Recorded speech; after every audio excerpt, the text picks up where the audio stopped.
ito ay rated SPG. Striktong patnubay at gabay ng magulang ang kailangan. Maaaring may masiselang tema, lengguwahe, karahasan, sexual, horror o droga na hindi angkop sa mga bata. Matapos maipanganak at tagapagligtas na si Tanggol, makakagisna na nga niya ang kanyang malupit na ama.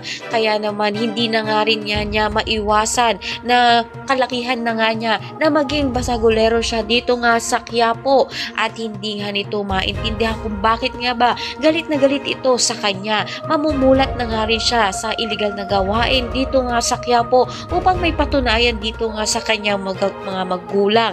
Dito nga rin magsisimba nga siya upang gabayan nga siya at humingi siya ng tawad sa mga ginagawa niyang mga iligal na gawain. Kaya naman magpapatuloy nga ang kanyang pagsisinungaling dito nga sa lola nga niya sa mga hindi nga magandang gawain niya sa Quiapo. Subalit darating nga isang babae na magpapabago sa kanyang buhay na si Mokang, kung saan maitutuwid nga nito ang buhay nga niya at siya naman na nga ang magiging tagapagligtas at tagapagtanggol dito nga sa Quiapo.